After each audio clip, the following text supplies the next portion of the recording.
오늘은 부활을 입다라는 제목으로 하나님 말씀 함께 나누고자 합니다. 사랑하는 성도님들, 지난 한 주 우리는요 고난 주간을 보내면서 예수님의 이 고난을 묵상하고 십자가의 은혜를 누리는 시간을 가졌습니다. 그런 여러분들께 예수님께서요 편지 한 통을 보내주셨거든요. 그래서 이 설교에 앞서서 예수님의 편지를 영상으로 먼저 같이 읽고 설교를 나누도록 하겠습니다. 이 영상은 예수님의 십자가와 부활이 무엇을 우리에게 말하는지 그것을 가장 압축적으로 단순하게 표현한 영상인데요. 예수님의 십자가와 부활은 오늘 저와 여러분을 향해서 하나님께서 이 한마디를 분명하게 말씀하시는 것입니다. 그것은 너를 사랑한다. 너를 포기할 수 없다.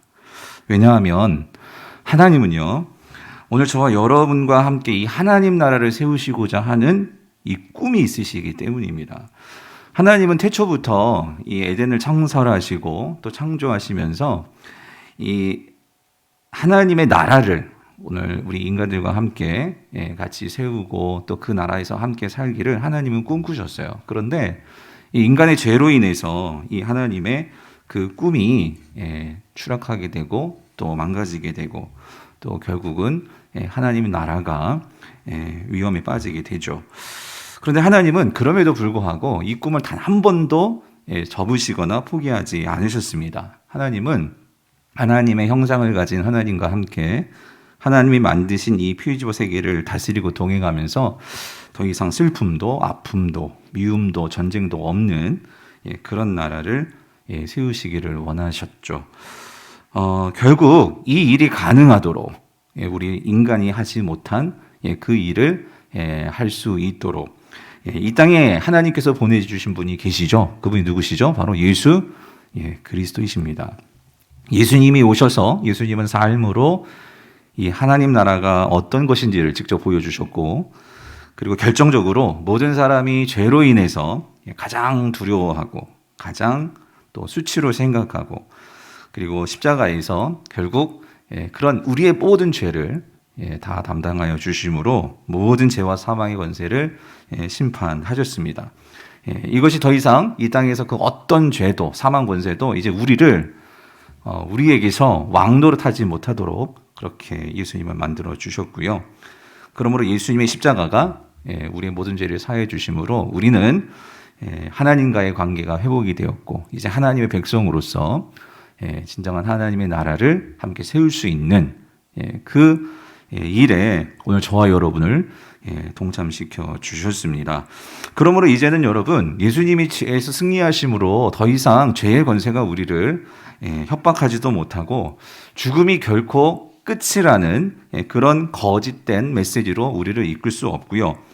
그러므로 우리는 더 이상 이 죄가 우리에게 가져다 주는 이 고난으로 인해서 낙심해서도 안 되고 절망해서도 안 되고 우리는 소망으로 살아가야 함을 우리 지난 성금요 예배 때 십자가의 의미를 우리 성도님들께 분명히 말씀을 드렸습니다.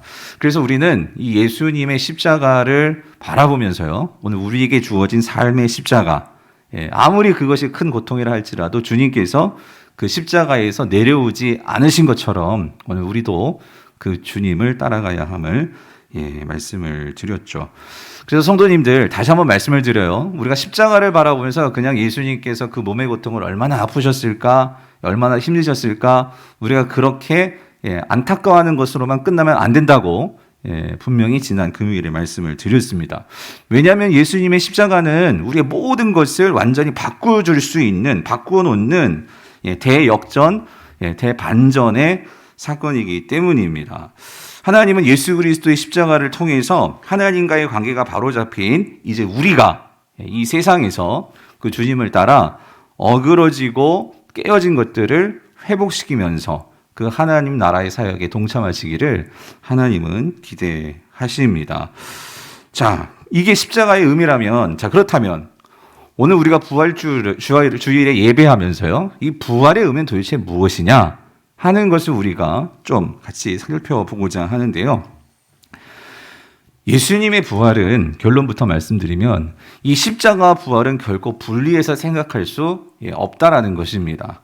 무슨 말이면 예수님의 십자가가 이룬 그 십자가의 이 결과가 변기할 수 없는 하나님의 확실한 사건임을 확증해 주는 것이 예수님의 부활이고, 예수님의 부활은 그 십자가의 그 의미, 십자가의 그 결과들이 오늘 저와 여러분의 실제 삶 속에서 그것이 능력으로 나타낼 수 있음을 보증해 주는 이 사건이 예수님의 부활이라는 것입니다. 이걸 좀 더 부연해서 설명드리자면, 예수님의 십자가를 통해서 이루어진 오늘 우리의 하나님과의 관계에서의 이 신분의 변화, 또 죄와 죽음의 권세들로부터 모든 승리를 이루신 그 결과들이 미래에 완성될 하나님 나라와 연결되어서 오늘 현재에 우리가 당하는 이런 혼돈, 그리고 아픔, 그리고 두려움, 불안, 이러한 모든 현실 속에서도 우리가 더 이상 두려워하지 않고 절망하지 않고 소망으로 살아갈 수 있는 그 근거, 그 능력을 가져오는 것, 그것이 바로 예수님의 부활이라는 거예요. 그러면 성도님들, 우리가 예수님의 부활을 생각할 때도요, 우리가 단지 예수님의 십자가를 이렇게 얼마나 아프셨을까, 얼마나 이렇게만 생각하면 안 된다고 말씀드렸듯이, 예수님의 부활을 생각할 때도 단지 하나님께서 그 예수님을 죽음에서 살리심으로 그러니까 놀라운 기적을 이루었다, 그것이 부활이다라고만 생각한다면, 어쩌면 우리는요, 이 부활의 이 의미를 성경이 말하고 있는 그 부활의 반도 채 아는 것이라고 말할 수 있을까요? 아마 반도 모르는 것이라고 할 수 있을 거예요. 오늘 이 성경이 말씀하시는 이 예수님의 부활의 참된 의미는요, 그 핵심은요, 단지 죽은 자를 살리신 하나님의 기적적인 능력을 보여주시려는 것만이 부활이 아니고요. 예수님의 부활의 핵심은요, 하나님이 본래 의도하신 이 하나님 나라, 즉 이 하나님 나라의 세상이 회복되기 시작했다 하는 것을 분명히 보여주는 사건이 예수님의 부활이라는 거예요. 그러므로 하나님이 그토록 바라시던 이 하나님 나라가 이제 우리가 죽어서 혹 미래에 그렇게 완성되는 것이 아니라 이미 시작되어서 이제 그 나라가 회복이 되어지고 있다 하는 것을 증명해주고 확증해주는 것이 예수님의 부활이라는 거예요. 이거를 말해주는 것이 오늘 20절 말씀이에요. 여러분 20절 말씀 같이 읽어볼게요. 20절 시작. 그러나 이제 그리스도께서 죽은 자 가운데서 다시 살아나사 잠자는 자들의 첫 열매가 되셨도다요. 아멘. 여러분, 우리가 이 말씀을 이해할 때, 맞아요, 우리는 이렇게 많이 이해하죠. 예수님이 부활하셨기에 이제 그 부활이 누구의 부활? 나의 부활. 그래서 나도 죽고 어떻게 돼요? 부활한다. 이거 맞아요. 이 의미가 맞는데 우리가 거기만 이해하고 끝나면 이거는 전체 부활의 그 내용을 다 이해하지 못하는 것일 수 있다는 거예요. 왜냐하면 여러분, 여기서 바울이 예수님의 부활이 잠자는 자들의 첫 열매다라고 할 때 이 첫 열매의 단어가 중요한데요. 이거는 구약적인 배경을 가지고 있어요. 구약에서 이스라엘 백성들이 이제 농사를 짓고 어떤 첫 수확을 하잖아요. 그것은 누구 거? 하나님 거였어요. 그래서 첫 열매는 이건 하나의 헌물이었어요. 헌물로 정해진 거예요. 즉 하나님께 이 모든 것을 다 드립니다. 그런데 다 드리는데 왜 드리냐면, 자, 이렇게 드릴 때 하나님께서 우리에게 첫 수확을 주셨어요. 그럼 이거를 드림으로 어떤 기대를 하게 되냐면, 이제부터 하나님께서 계속해서 앞으로 우리에게 더 큰 수확을 주실 것을 확증하는 것이 첫 열매를 드리는 거예요. 즉 첫 열매를 드리는 것은 앞으로 우리에게 더 큰 것이 있다는 것을 기대하면서, 그리고 그걸 보증하는 것이 첫 열매라는 거예요. 그렇기 때문에 이 첫 열매를 드릴 때는 드리는 사람들은 마음속에 뭐가 생길까요? 소망이 생깁니다. 그 소망이 어디에서 생기는 거예요? 현재에서 생기는 거예요. 그걸 가지고 이제 계속해서 살아가게 된다는 거죠. 자, 바울은요, 이거를 얘기를 하는 거예요. 예수님의 부활이 곧 나의 부활이기도 한데, 더 궁극적으로 이건 뭘 말하냐면, 예수님의 부활이 이루시는 것이 무엇입니까? 결국 하나님 나라가 완성되는 일을 예수님이 하신 거예요. 그러므로 그 하나님 나라가 완성됐냐면 이제 우리는 더 이상 고통도 아픔도 슬픔도 없는, 왜요? 죄가 완전히, 이 땅에는 아직 죄의 권세가 남아있지만 그것이 우리를 왕노릇하지는 못하지만 아직 죄가 남아있어요. 그러나 예수님이 이 땅에 만왕의 왕으로서 심판주로 오셔서 그 마지막 날 완전하게 이루어지는 그 하나님 나라엔 죄가 없죠. 예, 사단의 권세가 아예 없어요. 왜? 그들이 지옥에 들어가기 때문에. 그런데 그러한 그 일이 우리에게 주어졌는데 그것이 확신할 뿐만 아니라 오늘 그러한 하나님 나라가 지금 이 땅에서부터 시작되었음을 분명하게 드러내준 사건이 뭐냐면 예수님의 부활이라는 거죠. 그러므로 하나님 나라가 시작이 되었기 때문에 오늘 저와 여러분들에게는 그 예수님을 믿고 이 부활을 믿는 성도들에게는 예수님께서 죽음에서 다시 살아나시는 이 부활을 통해서 이 현재 살아가는 우리에게 분명하게 보여주는 게 있다는 거예요. 그것은 뭐냐면 이 땅에서부터 완전한 하나님 나라가 이 땅 가운데 지금 임한 건 아니지만 그 하나님 나라가 시작되었기 때문에 우리가 장차 그 완전한 하나님 나라에서 들어가서 누리게 될 그 축복과 은혜를 이 땅에서부터 우리가 누리면서 살 수 있게 되었다라는 거예요. 이거를 확증해주고 보증해준 또 하나의 첫 열매가 뭐냐면 그게 바로 성령이라는 거예요. 성령은 예수님께서 부활하셔야지만 이 땅에 오시는 분이셨어요. 예수님께서 부활하시고 승천하셔서 하나님 우편에 앉으심으로 이 땅에 보내주셔서 그 하나님 나라가 있어. 그 하나님 나라에서 있을 그 은혜와 축복과 그 권세와 그것을 너희가 이 땅에서부터 누리며 살 수 있어. 이거를 확증해주고 그 능력을 주시는 분이 우리 안에서 주시는 분이 누구세요?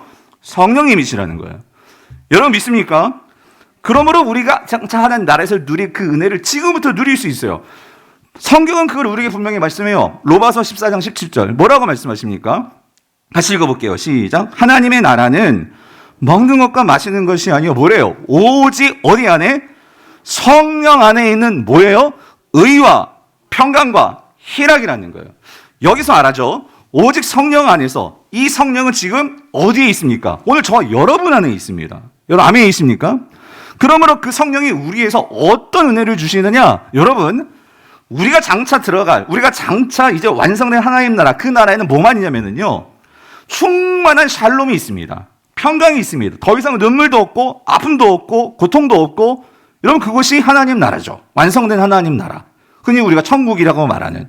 그런데 여러분 보세요. 오늘 성령이 임한 사람들에게는, 이 성령이 있는 자들에게는 이 땅에서부터 우리가 뭘 누리냐면 의와 평강과 희락을 누린다는 거예요. 이 말은 뭐냐면 세상 사람들에게는 성령이 없어요. 예수님의 부활을 그들은 믿지 않아요. 오직 성령은 저와 여러분들에게만 있습니다. 아멘이십니까? 근데 그 성령이 우리에게 이 삶 속에서 세상 사람들은 알지 못하는 평강을 주신다는 거예요. 세상 사람들은 알지 못하는 희락을 주신다는 거예요. 기쁨을 주신다는 거예요. 세상 사람들은 알지 못하고 가질 수 없는 의를 주신다는 거예요. 여러분, 이 의가 뭐예요? 하나님과의 관계예요. 오늘 우리가 성령 안에서 하나님과의 관계가 있기 때문에 성도는, 세상 사람들은 그 고통의 순간, 그 현실에 대해서는 기뻐할 수가 없어요. 세상 사람들은 지금 이러한 다 망하고 힘든 이 상황에서는 그들에게는 평강한 게 없어요. 그런데 성도는 그 망하는 상황, 힘든 상황, 그 현실에 있음에도 불구하고 성도는 어떻게 할 수 있다고요? 하늘이 주는 그 하나님 나라의 소망과 그 나라의 그 은혜가 지금 여기에 임할 수 있기 때문에 우리는 뭐 할 수 있어요? 평강을 누릴 수 있고, 우리는 뭐 할 수 있어요? 기뻐할 수 있고, 우리는 뭐 할 수 있어요? 그 하나님과의 관계에서 감사할 수 있다는 거예요. 여러분 믿으십니까? 여러분, 이게 성령의 능력이에요. 만약에 우리가 이 현재를 살면서 내 안에 성령이 있음에도 불구하고 난 여전히 불평불만만 있어, 나는 여전히 두려워만 하고 있어, 나는 여전히 삶에 소망이 없어, 그렇다면 그 사람의 문제는 뭘까요? 이거를 보지를 못하는 거예요. 부활의 능력을 모르는 거예요. 내 안에 임한 부활의 능력을 우리가 작동시키지 못하는 거예요. 즉 그 사람은요 영적으로 가난한 사람이에요. 영적으로 빈곤한 사람이에요. 내가 영적으로 빈곤하니까 가득 차 있지 않고 텅텅 비어 있으니까 어때요? 항상 쉽게 절망하는 거죠. 항상 쉽게 두려움에 빠지는 거죠. 그래서 여러분, 사도 바울이 그가 목회하는 성도들에게, 에베소 성도들에게 가장 바라면서 기도했던 게 뭔지 아세요? 이거였어요. 에베소서 1장 18절에서 21절. 너희 마음의 눈을 밝히사. 예? 주님, 내가 목회하는 이 성도들 제발 그 마음의 눈을 밝히사. 뭐예요? 그의 부르심의 소망이 무엇이며 성도 안에서 그 기업의 영광의 풍성함이 무엇이며. 여러분, 이게 뭐예요? 성도의 그 기업의 영광의 풍성함이 뭐예요? 그 하나님 나라의 그 풍성하신 그것이 무엇인지를 알게 하여 주시고 이 말이죠. 그러므로 그 힘의 위력으로 역사하심을 따라, 여러분 그 힘의 위력으로 역사하심 따라가 뭐예요?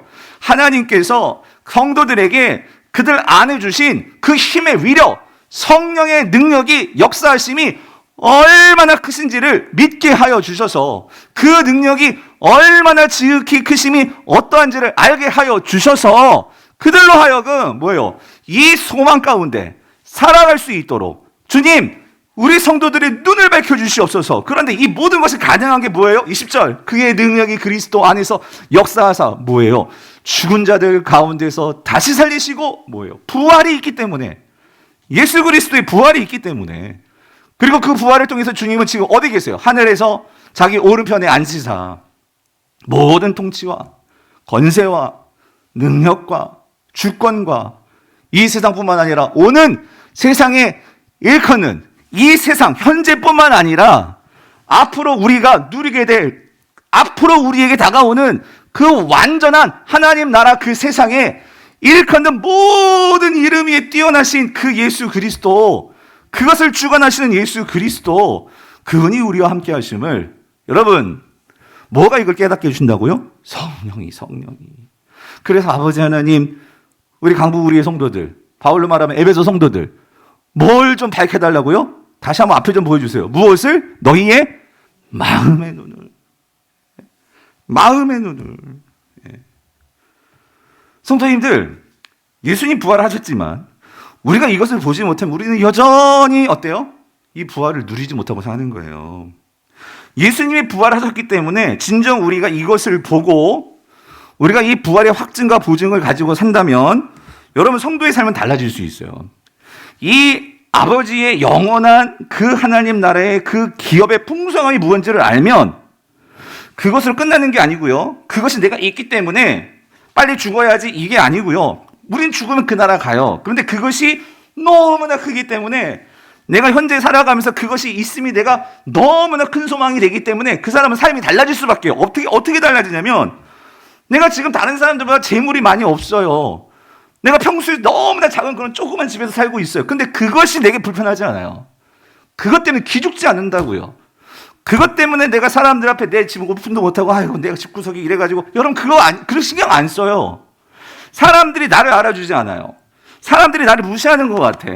그런데 여러분 그 풍성한 하나님의 그 영광스러움이 내게 주어질 것을 알고 이게 얼마나 큰지를 내가 아는 사람은 그거 가지고 기죽지 않고 내가 또 남보다 더 가졌다 그것을 가지고 의시되지 않고, 여러분 그게 부활의 능력에서 나온다는 거예요. 마치 이런 거예요. 장차 우리가 누릴 그 아버지 기업의 영광의 그 빛이 너무나 밝아서 그 빛이 오늘 우리 현재를 비춰주고 있는 거예요. 그게 너무 비치니까, 너무 밝으니까 다른 이런 작은 것들이 눈에 안 들어오는 거예요. 그것이 너무 크니까 어두움들이 다 감춰지는 거죠. 여러분, 이게 부활을 아는, 부활의 이 소망을 가지고 살아가는 성도의 삶이라는 거예요. 여러분, 초대교회 성도들이 그렇게 살았죠. 참 우리가 초대교회 성도를 보면서 참 동경하게 되는 것은요, 이들은요, 어떻게 보면은 정말 우리보다도 더 극심한, 여러분 우리가 이 코로나의 팬데믹이 많은 사람들에게 이 죽음에 대한 두려움, 경제적인 두려움, 미래에 대한 두려움 다 두렵잖아요.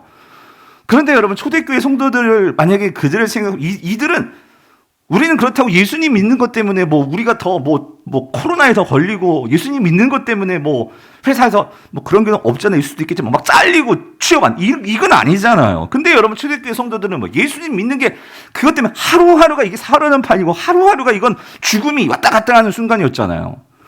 그런 상황 속에서 여러분 이 초대교회 성도들이 그것을 묵묵히 그것들을 이겨낼 수 있는, 두려움을 이겨낼 수 있는 그 근거가 뭐였냐고요. 여러분 히브리서가 말해주고 있어요. 히브리서 11장 35절에서 30절. 여러분 잘 보세요. 38절까지. 자 보세요.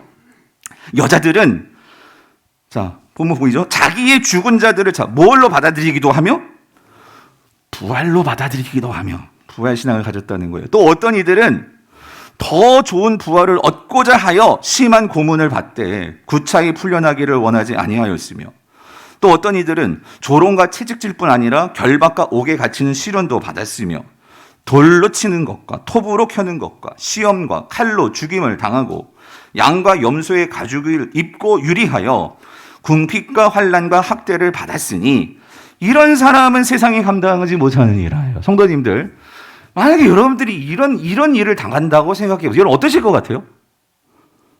저도 여러분 돌로 치는 것과 톱으로 켜는 것과 칼로 죽임을 당하는 것, 여러분 이거 생각하면 여러분이 감당할 수 있으세요? 어떠세요? 다 감당을 하시는구나. 여러분, 나 못할 것 같아요. 못할 것 같아요. 근데 여러분, 한 가지 이거예요. 우리가, 아까 말씀드렸죠? 우리의 눈으로 이 현상을 바라보기가 못 돼요. 못 감당해요. 이거를 감당할 수 있는 것은 장차 우리에게 주어질 그 영광의 풍성한 그 완성된 하나님 나라의 그 소망의 빛이 우리 현실을 비춰줄 때, 이런 것들이 비춰질 때, 그것들이 안 보일 때, 뭐만 보여요? 그 소망으로만 사로잡힐 때, 그래야 이것들을 극복할 수 있죠. 이것들을 이겨낼 수 있죠. 어떻게 우리가 맨정신에 톱으로 키는데 그것을 안 두려워할 사람이 누가 있겠습니까? 그러므로 여러분, 우리가 이런 현실 속에서 이 톱만 보고 돌만 보고 하면 다 무너지는 거예요. 그러나 이 현재를 살아갈 때에 이 부활의 소망과 하나님의 그 완성된 하나님 나라의 풍성함이 얼마나 큰지를 우리의 마음의 눈이 뜨여가지고 이거를 볼 수 있을 때 여러분 우리도 어떻게 돼요? 이런 사람은 세상이 어떻게 해요? 감당하지 못하느니라. 여러분 이게 부활의 능력이란 말이죠. 사랑하는 성도님들, 기독교가 말하는 이 부활의 소망은요, 여러분, 이게 어떤 그냥 관념이고 그냥 이렇게 뜬구름 잡는 이야기가 결코 아닙니다.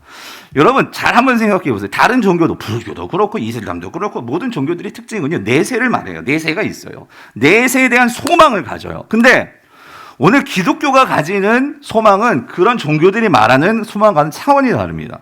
무슨 말이냐면 다른 종교들도 분명히 내세를 말하지만 여러분 그게 뭔가 좀 뜬구름 잡는 얘기 같고 좀 추상적이에요. 뿐만 아니라 설사 그 세계가 있다고 하더라도 내세가 있다고 하더라도 거기에 들어가려면은요 여러분 이게 그냥 돼요? 아니에요. 엄청난 도덕적인 내가 선행을 베풀어야 되고 내가 노력을 해야 돼요.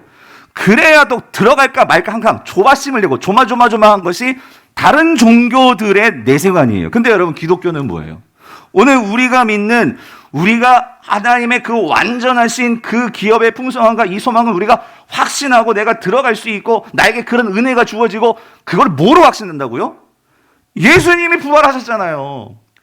예수님이 십자가에서 죽으시고 이분이 진짜 죽으셨는지 살았는지가 모르는 게 아니라 그 어떤 무덤도 빈 무덤은 없어요. 그런데 그 예수 그리스도께서는 그 로마 역사 속에서 가장 강력하고 가장 모든 권력과 모든 것을 확실하게 하는 그 로마 문화 속에서 주님은 부활하셨단 말이죠. 그것은 역사적인 사실일 뿐만 아니라 오늘 그 부활을 통해서 오늘 우리에게 말해주시는 것은 우리에게 주어지는 그 내세는요 확실하다는 거예요.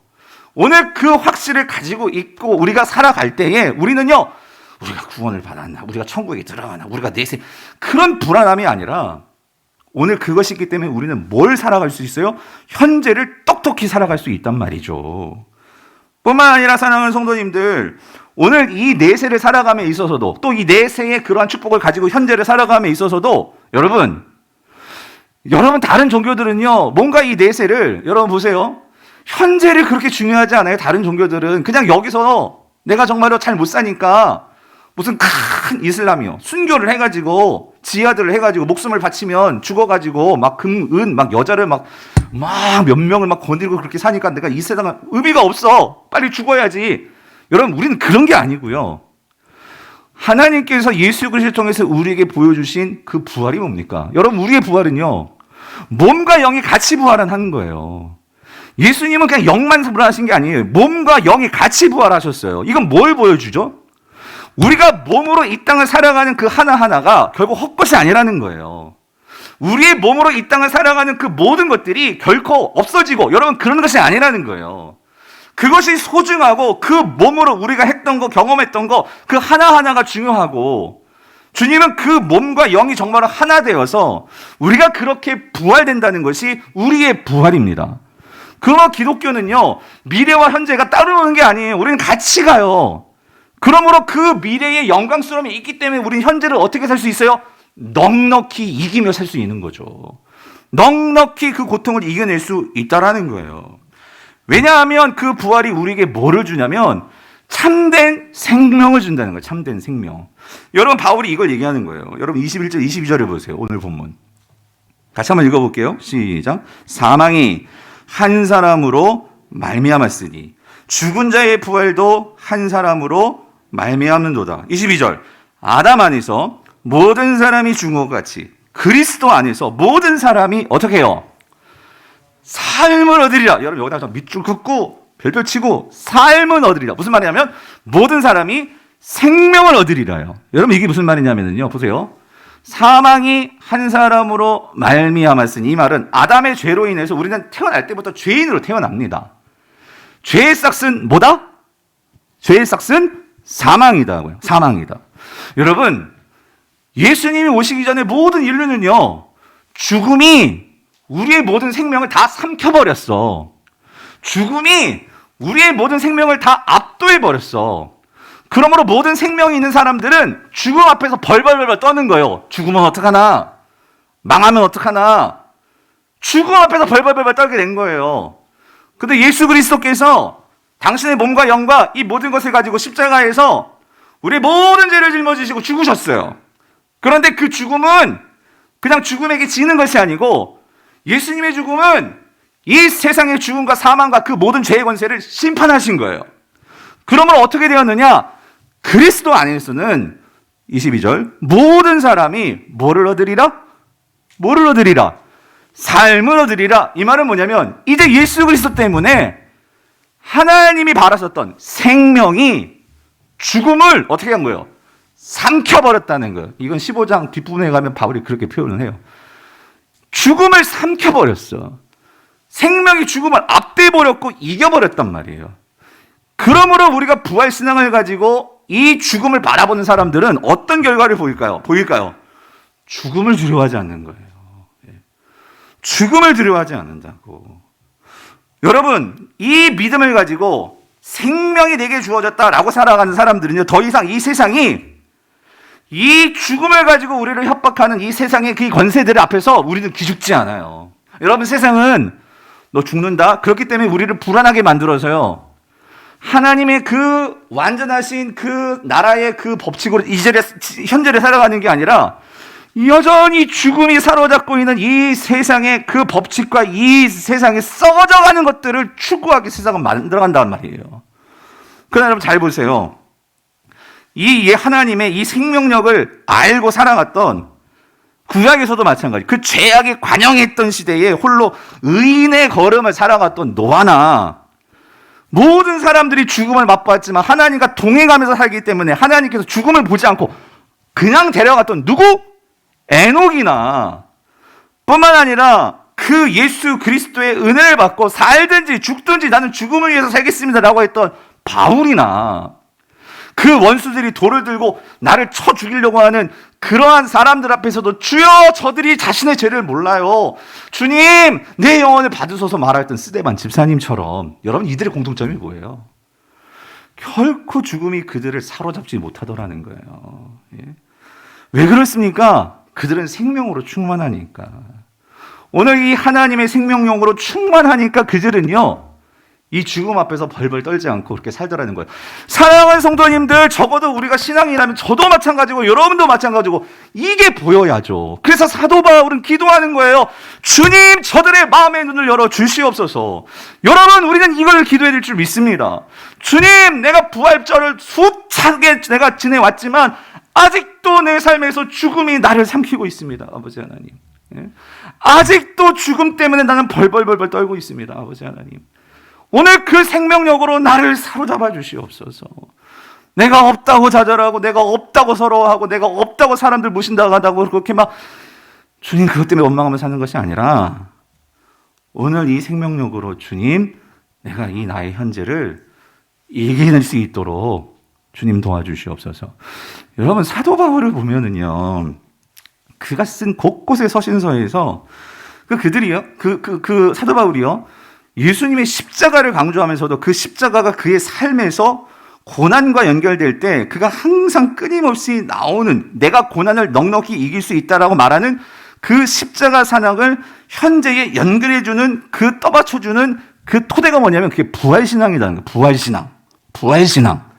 예를 들어 볼게요. 여러분 오늘 15장 뒷부분 31절에 보면 이렇게 얘기해요. 형제들아, 내가 그리스도 예수 우리 주 안에서 가진 바 너희에 대한 나의 자랑을 두고 단언하노니 나는 어떻게 해요? 날마다 죽노라. 날마다 죽노라. 예? 나는 날마다 죽노라. 여러분 이게 무슨 말일까요? 그러니까 바울이 살면서 얼마나 숱한 현재의 삶에서 고난을 당했습니까? 예? 욕도 먹고 돌도 맞고 얼마나 도망도 다니고. 여러분 그런데도 그게 그를 망하게 못 만들고 그를 사명을 잃어버리게 못 만들었던 것은 바울은 이게 있었던 거야. 나는 날마다 죽노라. 근데 그걸 뭐 한대? 자랑한대. 여러분 이해되세요? 이게 무슨 말이에요? 이게 뭘 보여주는 거죠? 현재의 삶에서 어떤 죽음도 나를 삼킬 수가 없어요. 예. 그렇기 때문에 죽음 앞에서 나는 날마다 죽노라. 자신감이죠. 뭐에 대한? 부활의 생명력이 내게 있기 때문에 나는 날마다 죽노라. 왜? 살 것을 믿기 때문에. 나에겐 생명력이 있으니까. 여러분 아멘이십니까? 여러분 이 부활이, 여러분 보세요. 32절에서 그 다음 절에서는요, 정말 실제로 어떻게 적용됐냐면 이렇게 적용됐대요. 내가 사람의 방법으로 에베소에서 맹수와 더불어 싸웠다면 내게 무슨 이익이 있으리요? 이게 뭐냐면 그가 에베소에서 목회할 때에 이 맹수는 뭐냐면 그를 굉장히 괴롭혔던 그런 사람들이 있었던 것 같아. 그런데 내가 봤잖아요. 이 부활의 소망, 그 하나님의 영광스러운 그 풍성함이 내 마음을 채우지 못했다면 사람들이 그렇게 조금 뭐라고 하고 사람들이 막 나에 대해서 막 그렇게 막 그냥 막 싸움을 하고 막 걸 때 나도 막 싸우고 막 그랬을 거야. 근데 자기는 그러지 않았대. 예. 나 어차피 그런 거에서 다 죽었어. 왜? 난 그것 때문에 내가 그렇게 힘들게 인생을 살아갈 자가 아니고, 또 뿐만 아니라 또 이런 거예요. 내가 다시 죽은 자가 다시 살아나지 못한다면 내일 죽을 터이니 뭐 한대요? 먹고 마시자 하리라. 무슨 말이냐면 그냥 내가 이렇게 죽는 것으로 끝난다면 어떻게 할까요? 끝이니까 내가 뭐 이렇게 희생하면서 왜 그렇게 살아? 정말 다 싸움박질하고 내 기분 내키는 대로 살고 먹고 싶은 대로 먹고 그렇게 사는 게 낫겠지. 근데 바울은 뭐예요? 그게 아니라는 거지. 나는 이 죽음으로 끝나는 게 아니라는 거지. 나는 이렇게 죽음으로 끝나서 그냥 다 없어지는 게 아니라 오늘 나에게는 그 영원하신 그 주님을 다시 만난 날이 있고, 그리고 주님 앞에 설 날이 있기 때문에 내가 오늘 이 현재에서 내가 지금 이 사람 때문에 그렇게 에너지 소비하고 그렇게 힘들게 사는 것보다 더 큰 주님을 위해서 나의 삶을 바치는 것이 더 가치 있고 더 영광스럽고 그 일이기 때문에 나는 그거 갖고 싸우지 않고, 또 나는 그것 때문에 내 현실을 그렇게 막 캐세라 그렇게 살지 않는다는 거죠. 여러분 이게 뭐에서 나오는 거예요? 부활신앙. 그 부활신앙이 우리에게 있냐 말이죠. 그러므로 사랑하는 성도님은, 부활을 믿는 성도들은요, 결국 이 인생을요, 내가 무엇을 위해서 살아야 될까? 무엇이 영원한 것일까? 그걸 아는 사람이에요. 그러니까 그의 삶을 복음을 위해서, 그의 삶을 주님을 위해서, 가장 가치 있는 삶을 위해서 내 현재를 어떻게 살까요? 그렇게 가치 있는 삶을 선택하게 되더라는 거예요. 그리고 현재에서 어떤 고난이 와도 그것 때문에 좌절하지 않는다는 거죠. 그래서 여러분 로마서 8장 17절 18절 뭐라고 말해요? 자녀이면 또한 상속자, 곧 하나님의 상속자요, 그리스도와 함께한 상속자니 우리가 그와 함께 영광을 받기 위하여. 여러분 그와 함께 영광을 받기 위하여 어떻게 해요? 고난도 함께 받아야 할 것이니라. 여러분 죽음만 생각하는 사람들은 이 고난을 어떻게 하게 피하고 싶겠죠. 여러분 그렇지 않겠어요? 그런데 이것이 끝이 아니고 그 영광스러움이 있기 때문에 현재를 어떻게 살아요? 그냥 막 살지 않고 현재를 그냥 포기해버려요? 그게 아니고 고난을 함께 받겠대. 왜? 이게 끝이 아니잖아. 뿐만 아니라 18절 생각하건대 현재의 고난은 장차 우리에게 나타날 영광과 어때요? 비교할 수 없도다. 여러분 잘 보세요. 기독교의 신앙은 현재와 미래가 분리되어 있지 않다는 거예요. 그 미래가 확실하고 그 미래가 큰 소망이기 때문에 오늘 현재의 삶을 오히려 끌고 가는 견인차가 된다는 거예요. 여러분 믿으시기를 바랍니다. 이번 4월 달에 추천도서를 한번 보여주세요. 이 부활을 입다라는 책이에요. 이게 이제 4월 달 추천도서인데, 여러분 이 책은요, 그 미국의 팀 켈러 목사라는 분이, 그분이 원래 2002년도에 이게 갑상선암이었는데, 지금 최근에 또 췌장암이 발견돼가지고, 그냥 갑상선암, 뭐 우리가 착한 암이라고 쉽게들 그렇게 말을 하잖아요. 근데 이 췌장암은 좀 다른 것 같아요. 다르다는 거예요. 엄청 약도 세고, 엄청 이 치료도 힘들고, 지금 이 투병 중이세요, 이 목사님이. 그런데 하필이면 내가 지금 췌장암인데 지금 미국 여러분 심각하잖아요. 뭐로? 코로나로. 그러니까 이 죽음의 두려움이 가장 모든 것을 이 목사님을 둘러싸고 있는 거예요. 그런데 이때 이 목사님이 이 책을 쓰게 된 게 뭐냐면, 그렇게 자신이 죽음의 두려움 속에 지금 현재 그렇게 갇혀 있는데 여기서 자기가 무엇을 묵상하기 시작하냐면 예수님의 부활이요. 예수님의 그 부활의 능력이요. 성도에게 영광스러운 그 하나님이 주시는 그 은혜가 오늘 현재까지 연결될 수 있기 때문에 그 부활을 묵상하면서 이 투병생활을 하는 거예요. 하면서 은혜가 너무 크니까 쓰신 책이 부활에 관한 책인 거예요. 부활에 관한 책. 그래서 이 책을 쓰셨는데, 사실 오늘 제가 한 모든 설교 내용도 이 책에 다 있는 내용이에요. 여러분 정말 더 부활에 궁금하시면 이 책을 꼭 한번 읽어보시면 큰 도움이 되실 거예요. 근데 이 책의 원래 제목은요, 원래 제목은 이거예요. Hope in times of fear예요. 뭐냐면 두려움의 때에 갖는 소망. 호프. 이 책에서는 희망이라고 번역도 하기도 하는데, 하여튼 소망. 두려움의 때에 갖는 소망. 이게 제목인데, 우리나라 이제 번역가들은 보통 그 제목 그대로 번역하는 경우가 많지 않아요. 다시 제목을 잡는데, 뭐로 잡았냐면, 이걸 잡은 거예요. 부활을 어떻게? 입다. 입다. 근데 참 잘 잡은 것 같아. 왜냐면 이 책에 이런 내용이 있어요. 이런 문장. 두려운 현실 한복판에서 부활의 권능을 입는다. 이런 문장이 있어요. 부활의 권능을 입는다. 그러니까 즉 예수님의 부활의 권능을 입게 되면, 즉 그것을 입고 다시 살면 우리는 이보다 더 큰 장엄하고 강력한 희망을 가질 수 없다. 이게 가장 강력한 희망이다, 이 말이죠. 자, 설명해 드리면 이런 거예요. 여러분, 우리가요, 예를 들어서, 그러니까 우리는 어떤 옷을 입느냐에 따라서 그 옷에 따라 행동하는 경우가 있죠. 어렸을 때 예전에 보니까, 제가 생각해 보니까 막 슈퍼맨 영화를 보고 엄마한테 아빠 나 슈퍼맨 옷 사줘요. 사주셨어. 막 망토 두르고. 그럼 내가 정말 어떻게 뭐 같아? 슈퍼맨 같잖아. 그렇죠? 여러분, 아무리 도둑이라도요, 그 도둑에게 경찰 옷 입혀놓으면은요, 그 도둑이 뭐처럼 행사해요? 경찰처럼 행사한다고. 그럼 그게 옷이에요. 옷. 하나님께서 오늘 저와 성도들에게 예수님이 십자가에 달려 죽으셨어요. 그리고 십자가의 우리의 모든 것들을 변화시키는 그 모든 것들이 십자가에서 다 이루어졌어요. 그런데 이제 너희들이 그런 십자가의 은혜를 가지고 세상에서 살 수 있도록 그 십자가의 은혜를 확증해 주시고 보증해 주시는 그 옷이 있는데, 그 옷이 뭐예요? 부활이라고. 부활. 그러므로 그 부활의 옷을 입으면, 그리고 입고 그렇게 살면 여러분 삶이 달라지겠죠. 그 내용이에요. 그 내용. 그래서 여러분 한번 읽어드릴게요. 한 부분에 이렇게 예수님의 부활을 목사님이 말씀하세요. 예수님의 부활은 신기한 마술이 아니라 선한 침략이다. 침략. 이게 뭐냐면 그 예수님의 부활은 완성된 하나님 나라를 이루시는 그것이 예수님의 부활로 이루어지는 건데, 미래에만 주어지는 게 아니라 우리 현재까지 영향을 미치는 침략이라는 의미예요. 이해되시죠? 침략이다. 부활하신 그리스도는 우리에게 성령을 보내주셨다. 성령의 능력으로 신자의 현재 삶을 속속들이 재창조한다. 변화를 일으킨다는 얘기죠. 예수를 죽은 자 가운데서 다시 살리신 하나님의 힘의 위력이 이제 우리 안에 있다. 아멘이십니까? 그 힘의 위력이 성령이 우리 안에 계시잖아요. 아멘이시죠? 그러므로 나를 위해 가장 깊은 어둠으로 뛰어드신 예수를 바라보라.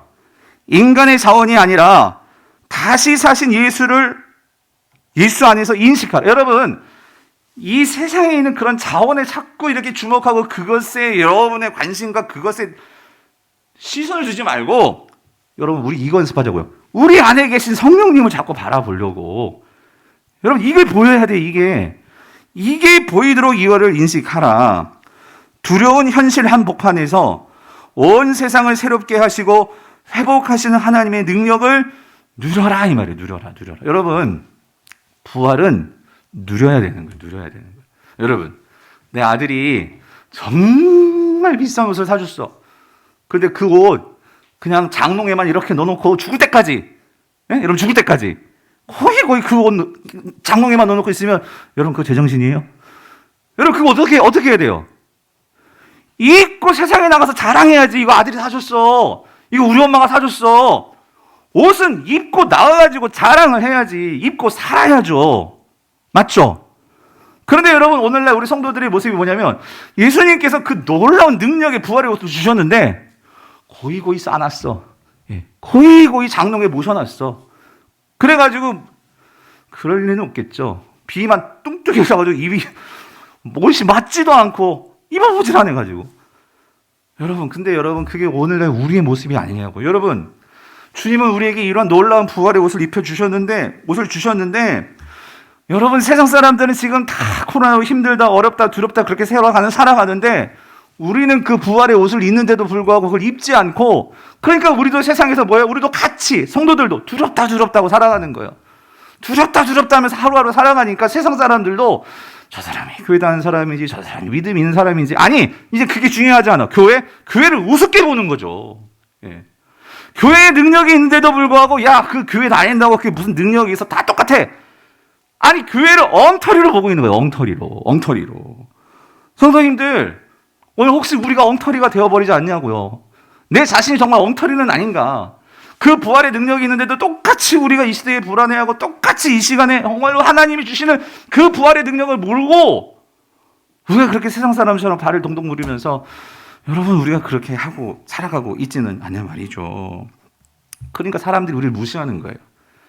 여러분의 남편이 무시하고 우리를 무시하고 여러분의 가족에서 아이들이 우리를 무시하고. 왜? 부활의 옷을 입고 우리가 자랑을 해야 되는데 그 옷이 드러나지 않으니까. 그러니까 교회를 얕잡아 본단 말이죠. 성도님들, 이 부활의 옷을 입고 살아가는 것이 맞아요. 쉬운 일은 아니에요.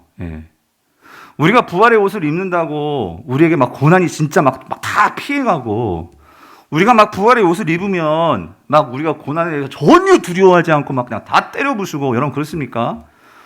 아니요. 오히려 우리가 부활의 옷을 입고 세상으로 나아가면요, 세상 우리를 더 흔들어 놓을 거예요. 이게 제 말이 아니라 바울이 분명히 얘기해요. 오늘 이 15장이 부활장이잖아요. 부활장. 고린도전서 15장이. 근데 그 15장 맨 마지막 결론이 뭡니까? 58절. 이거 같이 읽어볼게요. 시작. 그러므로 내 사랑하는 형제들아, 견실하며 흔들리지 말고 항상 주의 일에 더욱 힘쓰는 자들이 되라. 이는 너희 수고가 주 안에서 어떻게 해요? 헛되지 않은 줄 알미라. 이거 여러분 왜 사도 바울이 이 말을 할까요? 부활의 옷을 입고 나가는데 세상이 우리를 가만두지 않는다는 거예요. 흔들어 놓는데요. 그리고 우리가 더 힘들게 수고하도록 그렇게 만든대요. 근데 그럴 때 있잖아, 너희들 주님이 부활의 옷 입혀주셨잖아. 그러니까 그거 보고서 흔들리면 안 돼. 견실해야 되고 어려워도 더 수고해야 돼. 근데 왠 줄 알아? 왠 줄 아세요 여러분? 뭐예요? 그것이 주 안에서 뭐하지 않은 줄 알미라? 뭐하지 않은 줄 알미라? 헛되지 않은 줄 알미라요, 여러분. 이 세상의 모든 일들은 결국 헛되게 될 거예요. 다 끝나게 되어도 오늘 내가 이 땅에서 이 소망을 가지고 주를 위해서 살았던 그 모든 것들 헛되지 않은 줄 압니다. 그래서 우리가 수고하는 거죠. 성도님들, 이번 주에 우리가 이제 반찬 나눔 섬김을 해요. 여러분 이거 쉽지 않은 일이죠. 쉽지 않은 일이죠. 이거 1년 동안 계속 해야 되니까. 그래가지고 여러분 보세요. 그런데 제가 이 반찬 나눔 사업을 우리가 왜 하느냐. 여러분 이거 힘든 일이지만 여러분 잘 생각하세요. 아까 말씀드렸죠. 저는 이걸 통해서 우리 교회가 뭐 도봉구에서 뭐 표창장을 받고, 제가 뭐 표창장을 받고, 막 도봉구에서 인정, 뭐 그것도 하나님께 영광이 된다면 중요하겠지만 그게 본질이 아니고요, 여러분. 우리가 이거를 하는 것은 이제 우리 교회가 앞으로 더 이런 일들에 힘을 써야 되는 것은, 여러분, 부활의 능력은요, 그냥 우리가 가만히 있어가지고 나타나는 게 아니고요. 부활의 능력은요, 그냥 생각으로 관념적으로 나타나는 것이 아니고, 예수님의 부활은 몸의 부활이었다는 것을 여러분 잊으시면 안 돼요. 예수님은 몸과 영이 같이 부활하신 것이 부활이고, 그 장차 우리에게 주어질 그 하나님의 영광이 오늘 현재의 그 빛을 비춰주셔서 우리가 감당하고 살아내야 될 것은 오늘 우리의 현실이고 현재라는 거예요. 그렇다면 우리가 힘들고 어렵지만 내 몸으로 우리가 공동체적으로는 이 교회가 감당해야 할 일이 뭐냐는 거죠. 예수님의 부활하심을 우리가 부활의 옷을 입고 세상 가운데 나타낼 수 있는 일, 저는 이거 기도하고 있어요. 하나님 이 일을 통해서 우리 교회가 앞으로 더 주님의 그 부활의 능력을 나타낼 수 있는 그런 일들이 더 많이 생길 수 있게 하여 주시옵소서. 왜냐하면 저는 솔직히요, 이걸 이렇게 표현해도 되는지 모르겠지만 영적으로 시기하는 교회가 있어요. 아니, 영적으로 어떤 동기부여가 되는 교회가 뭐냐면, 아니 제가 그렇게 보고 배웠으니까. 이찬수 목사님 분당 우리 교회요. 그 교회를 하나님께서 왜 축복하실까? 여러분 한번 생각해 보셨어요? 그 교회를 왜 하나님께서 그 교회 성도들에게 복을 내려주실까? 모든 성도들이 다 아는 아니겠지만 여러분 중요한 건 하나님이 일하시는 원리가 있어요. 하나님께서 그 교회를 축복하신 것은 그 교회 안에서 여기저기서 성도들이 어떻게 하면 우리가 더 주님의 그 영광을 드러낼 수 있도록, 여러분 이미 반찬 사업은 제가 있을 때부터 분당에서 하고 있었고, 우리 교회에 와서 제가 하려고 했던 에듀투게더 사업이나 뭐 그것뿐만 아니라 여러 가지 집, 이렇게 어떤 어려운 그런 성도들이든 외부 사람이든 그런 집 찾아가서 도배해주고 집 바꿔주고 뭐 이런 사역뿐만 아니라 그 홀로 된 이러한 그 독거노인뿐만 아니라 그 교도소에 찾아가지고 청소년들 애들 부모한테 버림받고 그런 애들 찾아가지고 엄마 노릇해주고 아빠 노릇해주고, 이런 모든 사역들이 자발적으로 목사님 이거 하십시오, 저거 하십시오, 이게 아니고 그런 마음을 가지고 있는 사람들이 모여가지고 그 일을 시작했는데, 그렇게 시작하니까 그 교회에 하나님께서 복도 주시고 사람도 보내주시고 물질도 주시고 축복을 해주시더라는 거예요. 제가 이렇게 말하니까 여러분 그렇게 하십시오, 지금 이걸 말하는 게 아니라, 여러분 이거는요, 제가 말씀드렸죠, 자원하는 심정이 생겨나야 돼요. 그리고 담임 목사가 하라고 하는 것이 아니라 우리가 이렇게 해보겠습니다, 목사님 우리 남전도에서 한번 이렇게 해보겠습니다, 여전도에서 이렇게 해보겠습니다. 저는 이거를 꿈꾸고 기도하고 있는 거예요. 성도님들, 말은 안 했지만 얼마 전에 우리 교회 어떤 성도, 어려운 성도를 우리 몇몇 남자 집에서 여자 집에 찾아가가지고 집 청소해주고 도배해드리고 가전제품 넣어주고 그런 일도 있었어요. 얼마나 제가 정말 그 일을 보면서 너무나 감사하고 감격했는지, 그런 일들이 여기저기서 일어났으면 좋겠고, 이번에 반찬 사업도 그런 일이라는 거예요. 이런 일들이 여기저기서 되어질 때 하나님이 우리 교회를 축복해 주시지 않겠냐고요. 우리 교회를 통해서 몸의 부활이 일어나지 않겠냐고요. 물질이 되시는 분들은 물질로 후원해도 되고, 몸이 되시는 분은 시간을 내셔도 되고, 몸이 하고 싶지만 목사님 나는 시간이 안 돼, 기도하시면 되고, 하나님께서 각자 십시일반. 그래가지고 여러분, 요번에 우리 김양수 전사님하고 안준호 목사님이 진짜 애를 많이 쓰셨어. 다른 교회들이 지금 세 교회가 하고 있잖아요. 그래가지고 탐방을 해가지고 노하우는 다 배워왔어. 다 배워왔더니 지금 보니까 우리가 지금 물려받은 이 교회는요, 한 교회에 한 4분인가 70대 어르신들이 70대 그 권사님들이 1년 반을 그 일을 하시니까 얼마나 힘이 들어. 그러니까 좀 죄송합니다, 나가 떨어지신 거예요. 너무 힘드니까. 우리가 물려받았어. 예. 근데 몇 명이나 모일까? 하나님께서 참 이게 놀라워. 전 너무 놀랐어요. 요번에 있잖아요, 4개 팀이 만들어졌어요. 그냥 한 달에 한 번씩만 하시면 돼. 한 번. 우리는. 그러니까 이게 여러분, 하나님께서 마음을 주셔야지 하는 거지, 권사님 하세요, 장로님 부인들 하세요, 그런다고 이게 되는 거예요?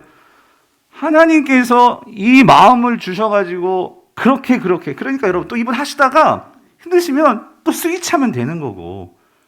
그러니까 제가 이 반찬 사업이 중요합니다. 지금 이걸 말하는 게 아니라 하나님 안에서의 이 부활의 능력이 우리의 삶을 통해서 드러난다는 게 뭔가. 여러분 오늘 고민하셔야 돼요. 뭐냐면 주님께서 우리 모두에게 교회적으로, 저는 교회적으로 말씀드린 거고, 우리 장로님, 권사님, 집사님, 우리 청년들 여러분 모두에게 부활의 옷을 입혀주셨어요.